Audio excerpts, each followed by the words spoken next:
avec notre Dieu et que ce moment nous sera agréable. Dans le psaume 51, David va demander quelque chose à Dieu. Il va dire à Dieu, annonce-moi l'allégresse et la paix, et les eaux que tu as brisées se réjouiront. Il dit, purifie-moi de mon péché, car je reconnais mes transgressions, et mon péché est constamment devant toi. Il dit, j'ai péché contre toi seul, j'ai fait ce qui est mal à tes yeux, en sorte que tu seras juste dans ta sentence.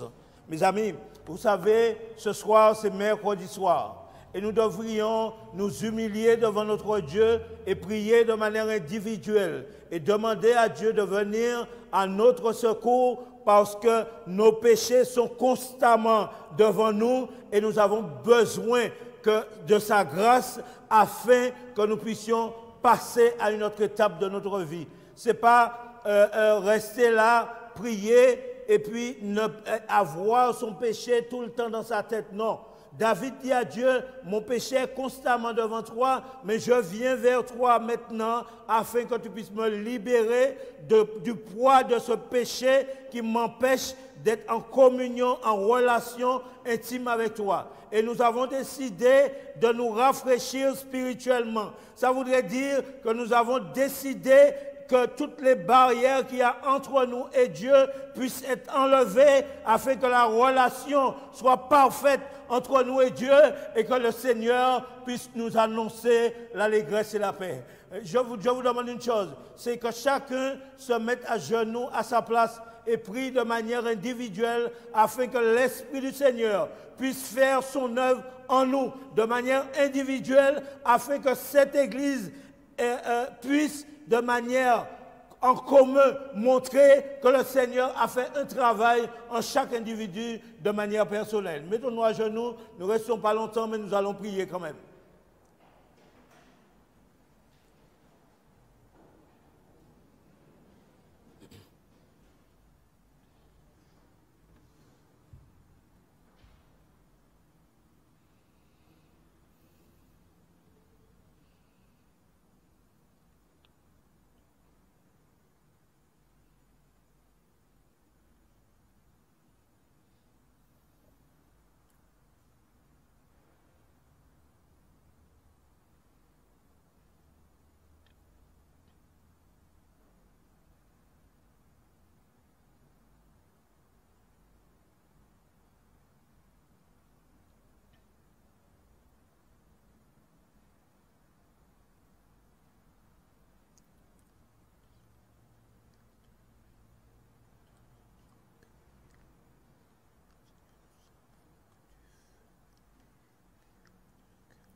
Dans le livre de Romains au chapitre 8, à partir du verset 1er, je vous demande de prendre vos Bibles parce que nous allons lire cela de manière gentiment.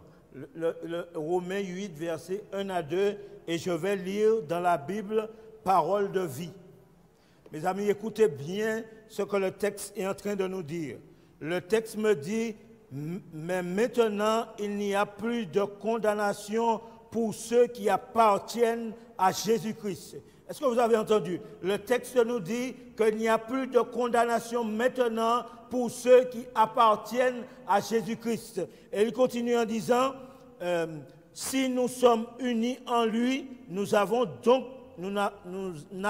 donc à redouter aucune sentence contraire, car nous vivons à présent sous un nouveau régime, celui du Saint-Esprit. Ça voudrait dire que maintenant, lorsque nous avions commencé la semaine, peut-être que nous n'étions pas encore en Jésus-Christ, mais maintenant que nous sommes arrivés au milieu de la semaine, nous avons déjà pris la décision que Jésus, l'Esprit de Dieu, commence à faire le travail de transformation dans nos vies. Et maintenant, nous ne sommes plus nous-mêmes, nous sommes des hommes et des femmes conduits par l'Esprit du Seigneur. Amen. J'ai pas entendu. Ouh. Nous sommes des hommes et des femmes conduits par l'Esprit du Seigneur. Amen. Parce que la Bible nous dit que tout ce que je faisais à partir de samedi dernier, tout ce que je faisais auparavant, toutes les mauvaises choses que je faisais, j'ai fait rencontre avec Jésus pendant la semaine. Et maintenant, ce soir, c'est mercredi. Mercredi, comme pendant toute la semaine, j'ai pris le Seigneur comme un abri sûr et comme un guide sûr. Et il me conduit et j'ai permis au Seigneur, par son esprit, d'entrer dans ma vie et d'enlever de moi tout ce qui n'est pas de lui. Et maintenant, la Bible me dit qu'il n'y a plus de condamnation parce que maintenant, mercredi soir, je suis en Jésus-Christ. Oh, vous ne dites pas Amen parce que je n'ai pas l'impression que vous comprenez qu'est-ce que ça veut dire lorsqu'on est en Jésus-Christ. Oh, le texte est en train de me dire que maintenant, ce n'est plus Rodrigue qui marche, mais c'est Jésus qui est en Rodrigue et qui permet à Rodrigue de marcher. Ça voudrait dire que nous sommes conduits par l'Esprit du Seigneur. Et la Bible continue en disant le verset, dit, cet Esprit nous donne la vie, qui était dans le Christ et nous introduit dans la communion avec lui. Mes amis, c'est dangereux. Le texte est en train de nous dire, lorsque nous décidons de permettre à Jésus d'entrer dans nos vies, notre manière de vie change. Ça voudrait dire, nos mauvaises paroles disparaissent, nos mauvaises pensées disparaissent et nos mauvaises actions disparaissent parce que Jésus, c'est lui qui contrôle le bateau. Oh. Et regardez, il nous est dit, pour continuer, alors cet esprit nous donne la vie qui était en Jésus-Christ et nous conduit en communion avec lui. Là, c'est puissant. Cette puissance vivifiante de l'esprit me soulève hors du cercle vicieux. Mon Dieu, c'est pas possible. Le texte me dit, cet esprit, l'esprit de Jésus, me permet de passer au-dessus des mauvaises habitudes que j'avais. Oh, vous n'avez pas compris ça. Ça voudrait dire, lorsque nous permettons à l'Esprit du Seigneur de nous gérer, lorsque nous permettons à l'Esprit du Seigneur de prendre le contrôle de nos vies, même si auparavant on démarrait dans une fraction de seconde, lorsque quelqu'un nous disait quelque chose, mais lorsque l'Esprit du Seigneur est en nous, on devient climatisé. Wow, ça voudrait dire qu'on ne chauffe plus. Mes amis, vous ne comprenez pas ce que le Seigneur veut nous donner. Le Seigneur dit, ton mauvais caractère, tes mauvaises habitudes, tes mauvaises paroles, moi je vais les prendre, je vais les jeter au fond de la mer et je vais te donner l'amour qui est en moi. Et tu deviendras une âme puissante en toi-même. Je ne t'en pas, amen. C'est pas possible. Mes amis, le Seigneur est en train de nous parler de quelque chose. Le Seigneur est en train de nous dire, vous essayez de vous battre contre vous tous les jours. Mais la seule chose qu'il faut faire, c'est vous laisser entre mes mains, lâcher prise et me laisser travailler en vous. Et par cela, je vais vous conduire. Ça, vous savez, nous avons intérêt que le Seigneur nous conduise. Parce que si le Seigneur ne nous conduit pas et que c'est nous-mêmes que nous conduisons, notre nez se gonfle. Parce que lorsqu'on va monter sur la chair faire un chant, tu comprends? On va demander, est-ce que ça a bien vibré? Ce n'est pas la vibration que le Seigneur veut. C'est les paroles. Est-ce que ça a touché un cœur? Oh! C'est ce que le Seigneur veut. Le Seigneur ne veut pas que lorsque tu viennes prêcher, tu puisses trouver toutes les versions bibliques, tu puisses connaître l'exégèse, tu puisses tout connaître et pouvoir donner cela aux gens. Le Seigneur voudrait que lorsque tu donnes un message à son peuple, que tu aies déjà fait une expérience avec lui. Ça voudrait dire, ne racontez pas aux gens un mal de dents que vous n'avez jamais eu. Mais racontez-le une douleur que vous avez eue. Lorsque vous allez raconter quelque chose par lequel vous êtes passé, mes amis, ça fait un poids. Arrêtons de dire la parole de Dieu a dit. Mais disons, par rapport à la parole de Dieu, je peux vivre autrement parce que le Seigneur a fait une transformation de ma vie. Et nous voyons que le Seigneur est disposé à faire de nous, le Seigneur veut que lorsqu'il nous regarde, lorsque son Père nous regarde, il puisse voir Jésus-Christ à travers nous. Wow! Ça voudrait dire que même si, lorsqu'auparavant, je suis rentré ici, vendredi ou samedi, je suis rentré, je regardais les sœurs, je les courtisais, je voulais les charmer, je voulais leur dire de belles paroles pour qu'on puisse passer à l'action après, mais ce n'est pas ici, hein, pour qu'on puisse passer à l'action, mais maintenant, comme on est mercredi, le Seigneur, je lui ai permis d'enlever tout cela dans ma vie. Je dis, Seigneur, change-moi, parce que Seigneur, si tu ne me changes pas, je vais me perdre. Et lorsque je permets au Seigneur de pénétrer ma vie, de me changer, de faire de moi une nouvelle créature, le Seigneur dit, maintenant, il n'y a plus de condamnation pour toi, parce que tu m'as laissé te pénétrer et vivre ma vie en toi. Alléluia.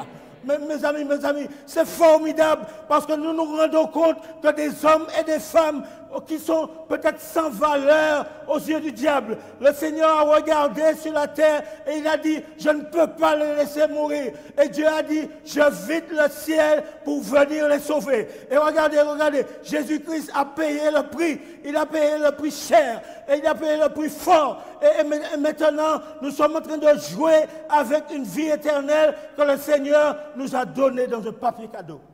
Waouh! Pourquoi? Parce que nous sommes rentrés en nous-mêmes, nous sommes ancrés en nous-mêmes et nous ne voulons pas lâcher prise afin que le Seigneur puisse vivre sa vie en nous.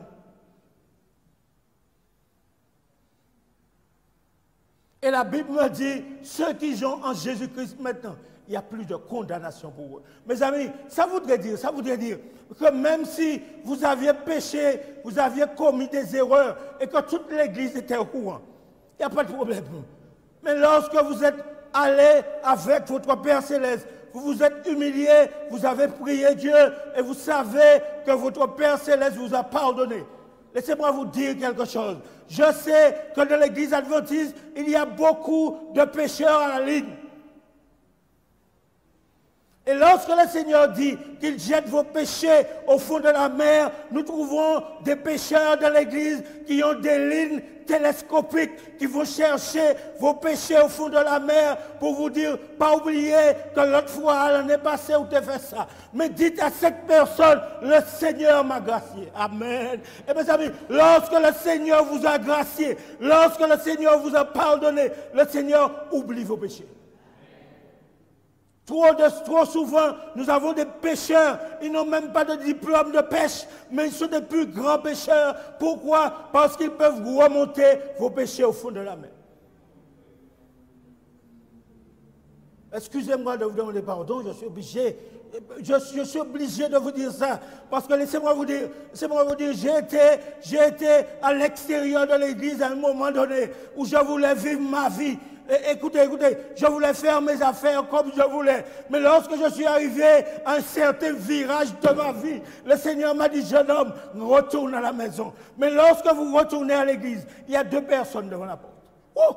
Vous n'avez pas compris ça. Il y a 2 personnes devant la porte. Il y a quelqu'un qui va vous accueillir pour te dire, mon frère, je suis content de te voir, rentre dans la joie de ton maître. Mais il y a quelqu'un qui va te dire, ou finit faire toute bêtise ou à tellement orienter l'église.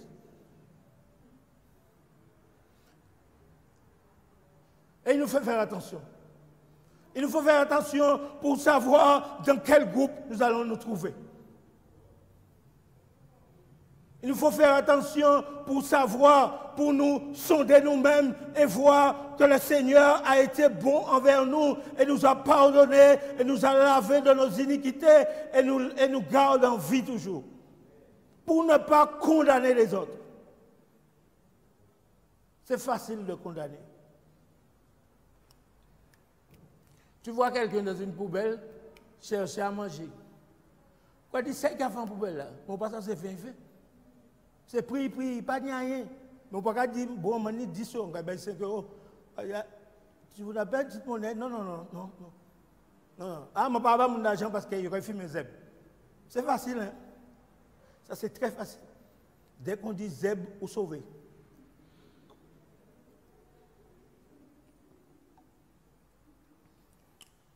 Mais bien souvent, la personne ne fume pas de l'herbe, non, mais c'est pris.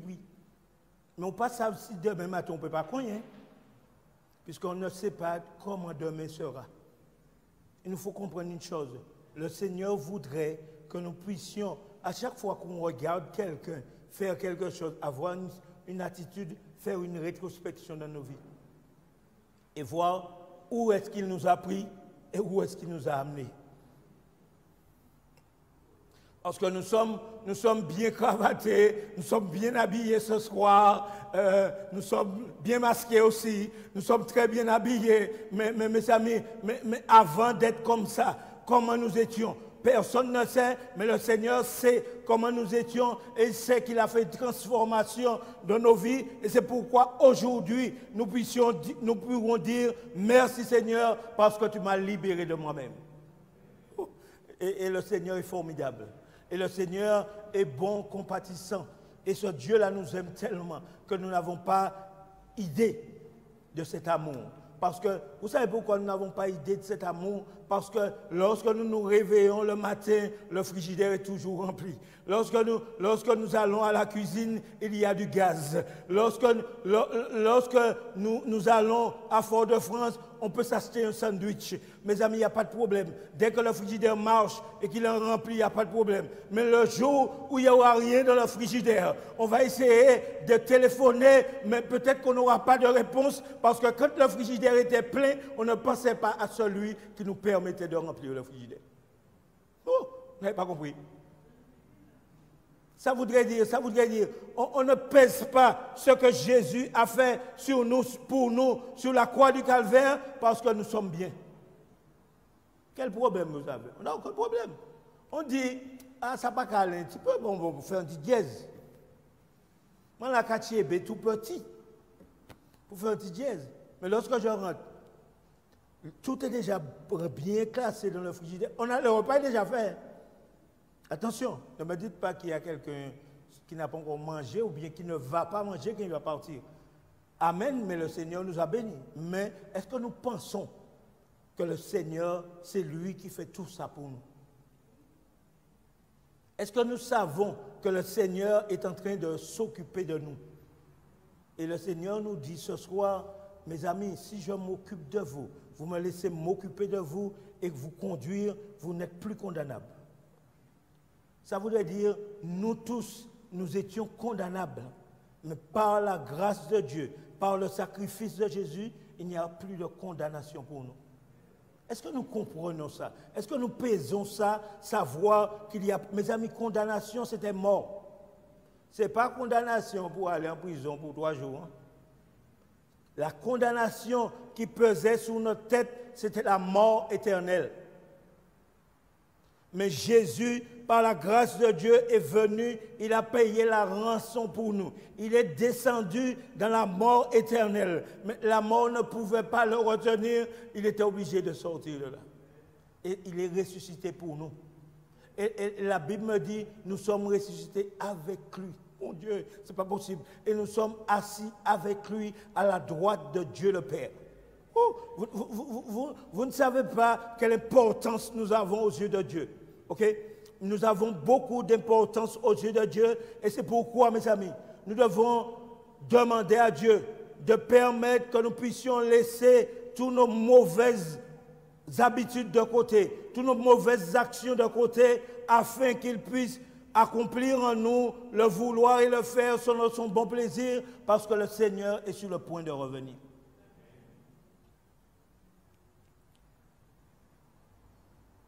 Pierre a dit que dans son temps, les gens disent, depuis que nos pères sont morts, on nous dit que Jésus revient. Et Jésus n'est pas encore revenu. Et à l'époque de Noé, Noé a dit qu'il y aurait eu un déluge. Les gens disent, Noé, mais la pluie va jamais tomber. On dit n'importe quoi. Et Madame White me dit que lorsque les animaux entrent dans l'arche, les gens voient les animaux, mais ils ne les voient même pas en même temps.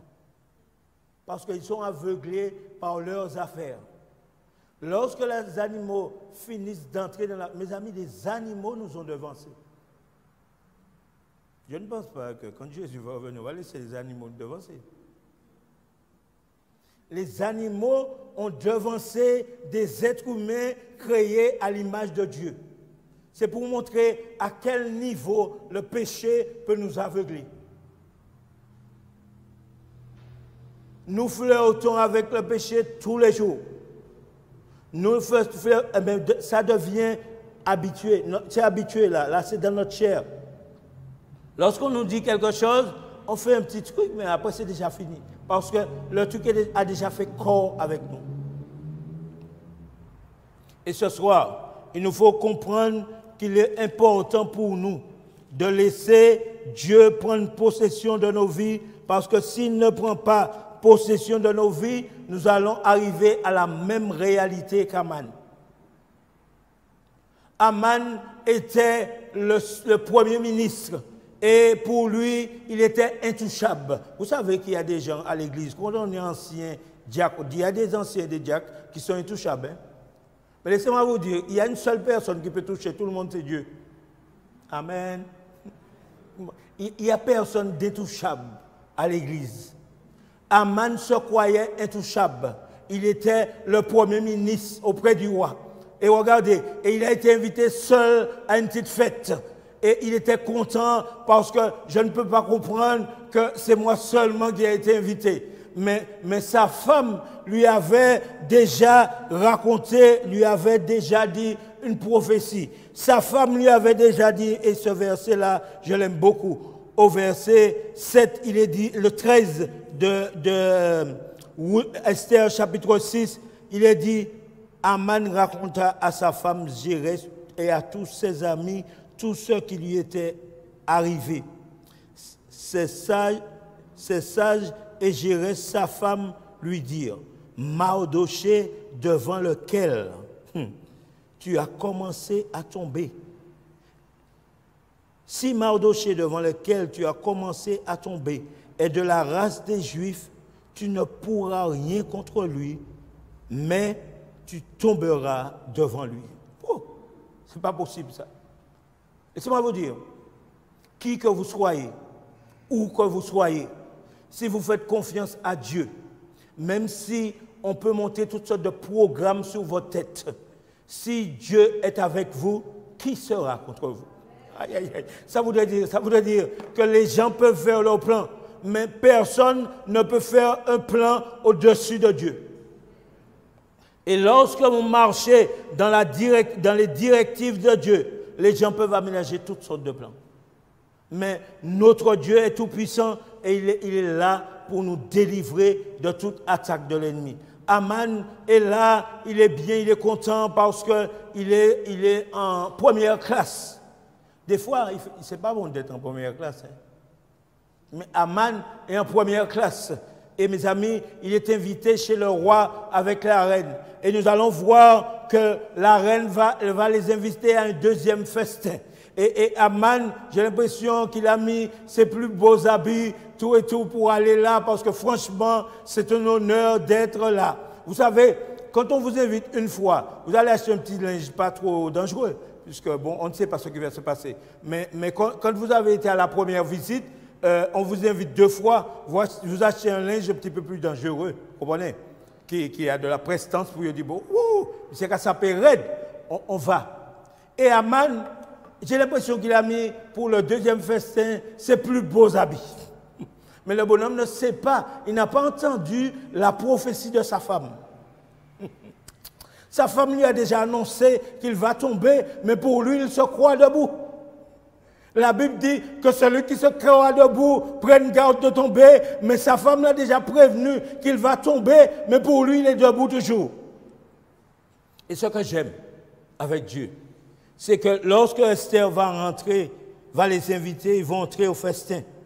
Et le roi, après avoir bu un petit, je ne comprends pas, à chaque fois que le roi boit un petit peu, il parle. Je ne sais pas pourquoi, mais le roi, quand il a bu, il va parler à Esther, il va dire à Esther, mais qu'est-ce que tu veux réellement?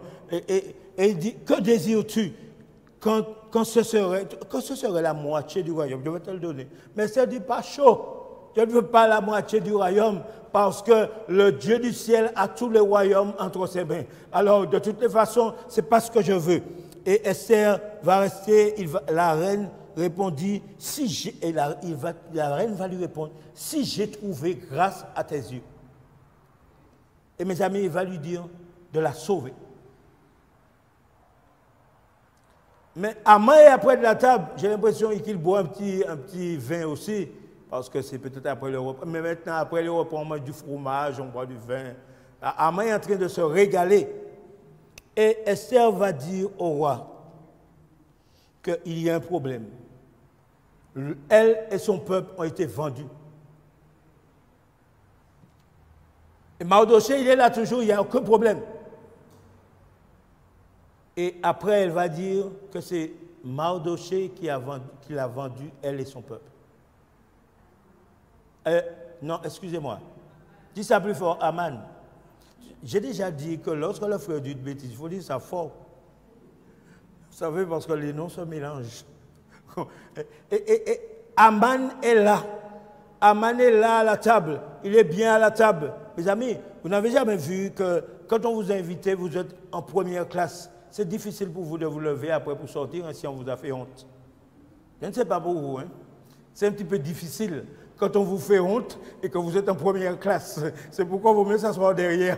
On n'a aucun problème. On n'a aucun problème. Puisque lorsqu'on sait qu'on va dire son nom, on fait chut. Mais lorsqu'on est devant, il est difficile de sortir. Mais regardez, et nous allons nous rendre compte que Aman est là. Et Esther va commencer à demander au roi de venir à son secours et de venir au secours de son peuple. Mais Aman ne comprend pas encore. Il ne comprend pas. Et Esther va dire, c'est à cause d'Aman. Le bonhomme ne peut plus rien faire. La seule personne qui se lève, c'est le roi. Le roi est chef. Il est chez lui. Le roi se lève et il part, il est irrité. Parce que pourquoi? Le roi a fait confiance à un doubleur. Le roi a fait confiance. C'est des fois. C'est pourquoi je vous dis, nous, lorsque Dieu nous place en quelque part, nous devons être sérieux là où Dieu nous a placés. Amen. Lorsque Dieu nous place dans un travail, lorsque Dieu nous place dans un bureau, nous devons être sérieux là où nous sommes parce que ce n'est pas nous qui sommes là, nous portons un flambeau. Alors, lorsque le patron vous a donné une certaine place, ne volez pas ses affaires, ne le doublez pas, ne faites pas de bifurcation, faites les trucs bien propres. et laissez-moi vous dire quelque chose. Si vous êtes débanqué, Dieu va dire au patron que vous êtes débanqué et le patron va vous donner quelque chose que vous serez étonné. Si je vous raconte ce que Dieu a déjà fait pour moi, vous ne pouvez pas croire ça. Je vais vous raconter celle-là quand même. Mes amis, j'avais mon fils, j'habitais à Saint-Joseph. Tous les matins, il fallait que je le mette sur mon épaule pour qu'on puisse aller à la croisée, faire un petit stop pour le déposer à la crèche et pour aller au travail. Un matin, j'ai dit, Seigneur, j'ai besoin d'une voiture. Seigneur, tu te rends compte? Pas une voiture chère. Tu sais, on est adventiste, hein? On ne demande pas trop. Les adventistes ne demandent pas trop à Dieu. Hein? Bon, si tu peux me donner une petite voiture, mais une petite vieille. On ne veut pas une voiture neuve, c'est une vieille voiture, tu comprends? Parce qu'on ne veut pas trop demander à Dieu. Seigneur, si tu me permets d'avoir une vieille voiture qui ne coûte pas trop cher, Seigneur, je suis très content. Alors, Dieu bon, je descends, et une fois, il me dit, mais pourquoi ne pas demander patron, s'il peut pas marcher en l'autre bord? Je dis, ok. Je dis, quand il me dit, mon marchand l'auto, 5 000 euros, 500 euros et 10 000 euros, bon. Alors, je descends. Je prie le Seigneur, je dis, bon Seigneur, j'ai besoin de 10 000 francs d'enfants pour acheter une petite voiture. Alors je vais voir mon patron, je dis, monsieur, j'ai besoin de vous voir, pour vous demander quelque chose. Il dit, tu peux entrer, rentre, pas de souci. Il dit, quoi? J'ai dit, j'ai besoin que vous m'avanciez 10 000 francs que j'achète une voiture. Il dit, non, je ne t'avance pas 10 000 francs. Je viens d'acheter une voiture neuve là, va dans le même garage et va prendre le prix d'une voiture et reviens me voir. Oh! Mais vous savez, les adventistes ne demandent pas trop à Dieu. Tu comprends? Une petite voiture de 10 000 francs, c'est bon. Je fais le devis, 50 000 francs, 50 et quelques mille francs la voiture. OK? Je retourne, mais je ne vais pas au bureau. Parce que pour moi, le prix est trop chaud. Je continue à faire mon travail. Et il m'a envoyé avec son fils. Alors, après, il dit, Rodrigue, mais comment? Je t'ai dit d'aller voir quelque chose, tu ne m'as rien dit. Le fils dit, papa, monsieur a peur, monsieur a le devis, là, tout, il ne veut pas te donner. Alors je dis, ce n'est pas que je ne veux pas vous donner le devis, mais c'est que je veux acheter la voiture, mais je n'ai pas encore l'argent de l'assurance. Il dit à son fils, appelle mon assurance. Rodrigue, tiens le chèque, va prendre la voiture, appelle mon assurance, assure la voiture et tiens ma voiture. Je prends ma voiture, je pars. Dieu merci, alléluia, gloire à Dieu. Quand j'arrive chez moi, ma femme me dit, Rodrigue, mais où est-ce que tu as pris de l'argent pour acheter une voiture? J'ai dit, Dieu m'a donné une voiture. Oh, laissez-moi vous dire, le Dieu que nous servons est formidable, mais il faut lui faire confiance. Parce que pourquoi? Vous savez, nous demandons, nous ne voulons pas de grosses choses, nous voulons toujours une petite bouteille, mais nous sommes pour une grande bouteille, mais on dit, donne une petite bouteille, ça ira. Comme des fois, mon oncle me racontait, il y a un gars, quand il allait dans une fête, on lui disait, tu veux un peu de lentilles? Il dit, donnez-moi 2 petites graines de lentilles. Quand on lui a donné les 2 petites graines de lentilles, il était embarrassé. Parce que tout le monde avait une louche de lentilles. Qui t'a encore fait de manger des petites graines là même.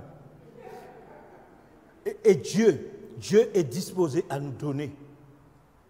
Mais nous demandons, mais nous avons peur, parce que nous disons, ah ouais, ça, bon Dieu, nous ne pouvons pas demander bon Dieu ça. Laissez-moi vous dire, Dieu dit, la terre et le ciel sont à moi. Ça voudrait dire, mes amis, lorsque Dieu crée l'homme, Dieu fait une chose. Dieu crée l'homme, mais avant de créer l'homme, il crée le jardin. Ça voudrait dire que lorsqu'il crée l'homme, l'homme a tout pour subsister. Dieu est disposé à nous faire du bien si nous sommes disposés à le laisser nous conduire et à avoir confiance en lui. Mes amis, ce n'est pas facile d'avoir confiance en Dieu comme ça. Mais chaque jour, petit à petit, faisons des expériences avec Dieu. Et ça va grandir notre foi et nous aurons confiance à Dieu.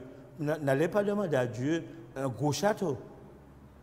Puisque vous avez déjà un château qui vous attend dans le ciel.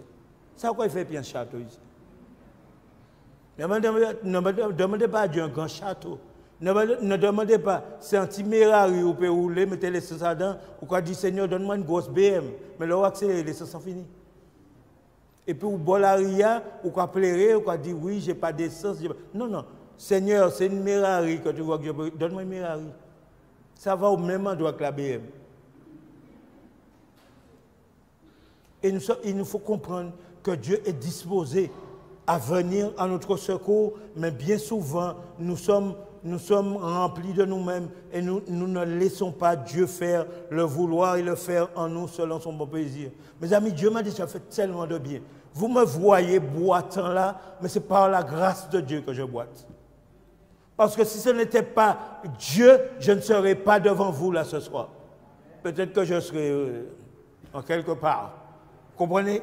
Et laissez-moi vous dire, lorsque vous avez un mal de pied, lorsque vous avez une maladie qui vous arrive, dites merci Seigneur, parce que vous ne savez pas ce que le Seigneur est en train de faire pour vous. C'est vous sauver de vous-même. Parce que lorsque nous courons, mes amis, je courais, c'est incroyable. Non-stop, toujours pressé. Lorsque j'ai eu l'AVC, j'ai dit Seigneur, aie. Alors tu voulais que Dieu marche alors. Merci Seigneur, parce que maintenant je marche. Et vous savez, lorsque vous êtes à l'hôpital et que vous avez un AVC, ou bien quelle que soit la maladie que vous avez, vous savez, le soir, il y a des petites larmes qui viennent parce que vous vous sentez bizarre. Mais il y a quelque chose de plus important. Lorsque les larmes viennent, l'Esprit te dit, prends ta Bible. et lorsque l'Esprit te dit, prends ta Bible, tu trouves un réconfort dans la Bible. Et mes amis, vous n'allez pas croire, c'est mon séjour à l'hôpital qui m'a fait connaître Dieu. Vous n'avez pas compris. Bien souvent, lorsqu'on est bien, vous voyez Dieu vraiment, pas vous rien. Mais là, vous couchez malade. Une seule personne qui vient à ton secours, c'est Dieu. Si tu l'acceptes.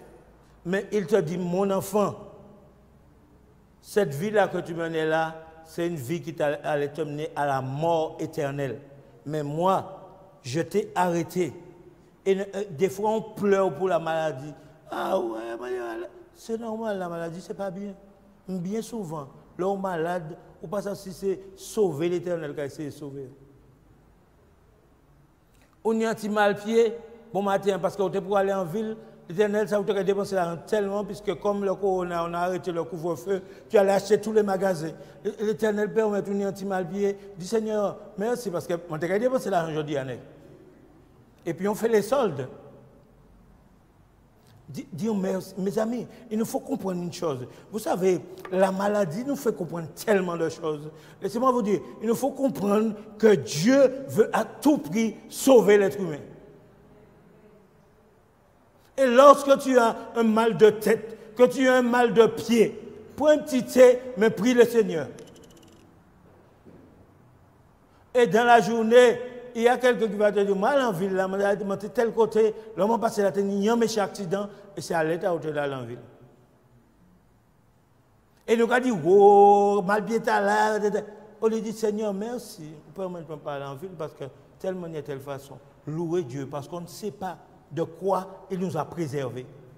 Et il nous faut comprendre une chose. Il ne faut pas faire comme Aman. Aman s'est mis à la première place, mais il ne savait pas qu'il avait mis une potence pour son ennemi Mardochée et que cette potence allait le servir.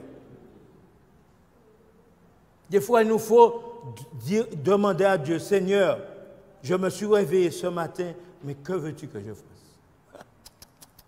C'est dangereux ça. Et lorsque nous disons, Seigneur, que veux-tu que je fasse? Le Seigneur nous montre la voie. Je suis allé, vous savez, il y a beaucoup de gens qui sont malades en ces moments de corona où nous sommes. Et j'ai vu un monsieur, ça m'a fait beaucoup de peine. Le monsieur est sorti de l'hôpital, mais il marchait, il avait sa valise qui lui servait de pied. Alors vous voyez comment il marchait vite, puisqu'il faut faire ce pied-là avancer, pousser la valise, avancer. Comme ça. Il y a coronavirus. J'étais avec mon épouse, je suis allé faire les courses. J'ai dit, mais le monsieur n'a pas de pied là. J'ai dit, coronavirus ou pas, il faut qu'on emmène le monsieur.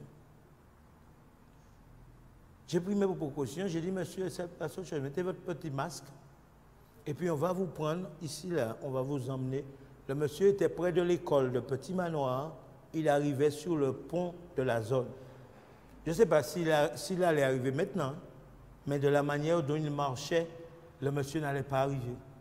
Mes amis, Dieu est en train de nous dire qu'il nous faut être ces lumières.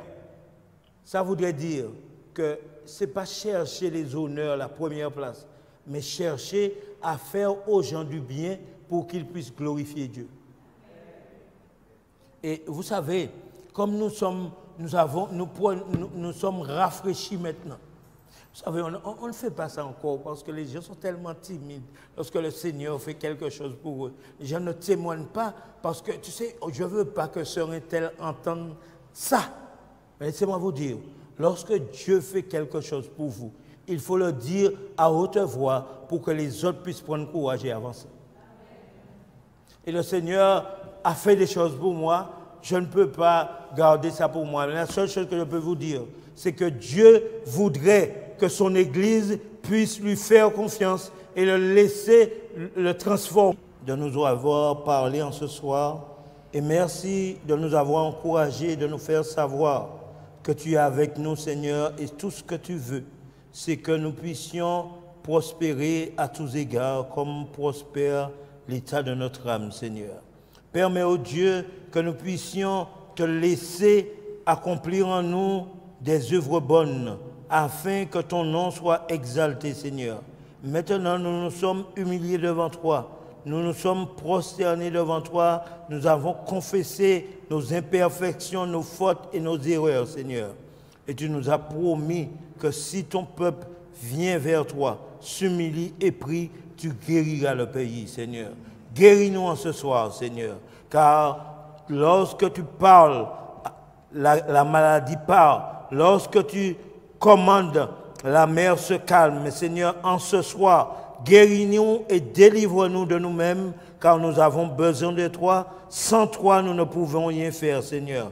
Viens à notre secours, Dieu Tout-Puissant, et guéris ton peuple, afin qu'il puisse proclamer ton Saint-Nom en esprit et en vérité, et que le monde puisse voir que tu as un peuple ici à Horeb qui s'est humilié, qui s'est abandonné à toi, qui a confessé ses péchés et que maintenant il marche en nouveauté de vie devant toi, Seigneur, et qu'il puisse par cette manière faire que d'autres puissent entrer dans ta maison avant qu'il ne soit trop tard. Nous t'avons prié au nom de Jésus pour ta gloire. Amen.